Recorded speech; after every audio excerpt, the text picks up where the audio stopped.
the UNC School of the Arts, and today I want to talk a little about tone production across all of the percussion instruments.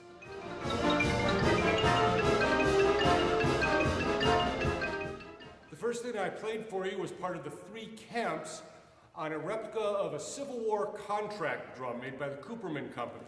This drum has a calfskin head held together by ropes with gut snares, and the calfskin is affected by weather. So the drums we play today are plastic heads, typically mylar, which is this snare drum here, and they were designed so that they wouldn't be affected by weather, the Weather King head. But the sound of the drum is open and ringy. The Kevlar head was designed specifically for marching to not have ring, to have clarity.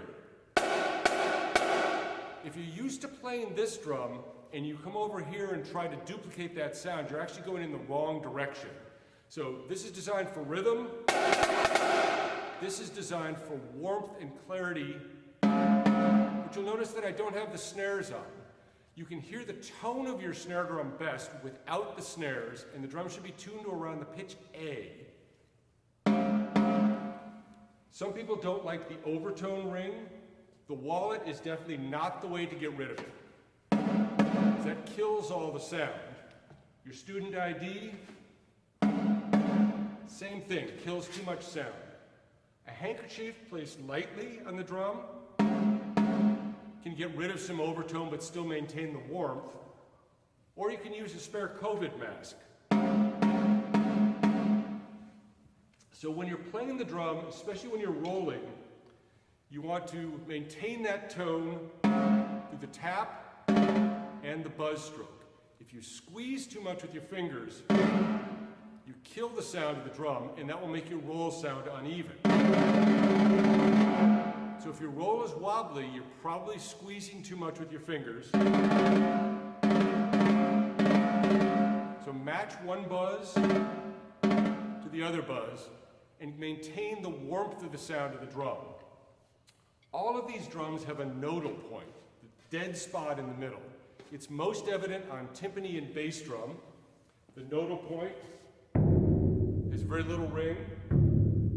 The edge has more ring. And on timpani, it's especially evident with the thin head. So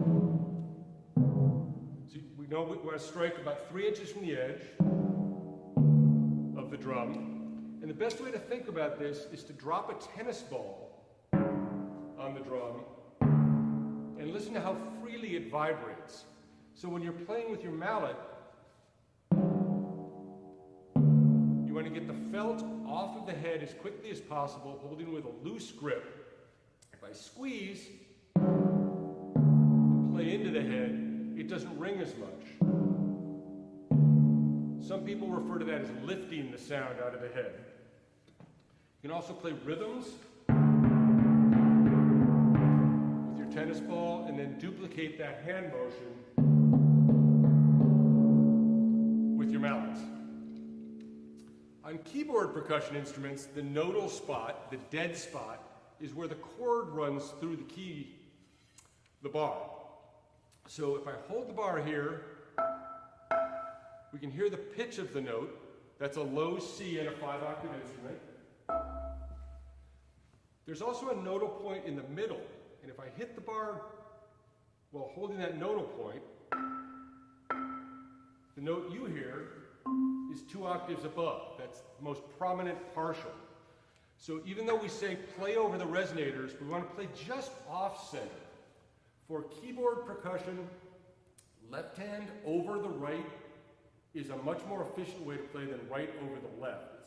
Keep the mallet heads striking the bar at the same angle. If I go right over left, my right hand tends to play more on the shoulder of the mallet.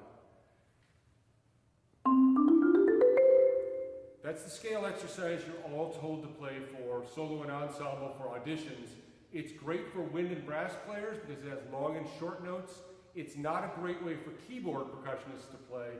You'll have a much better practice session if you play 7-note groups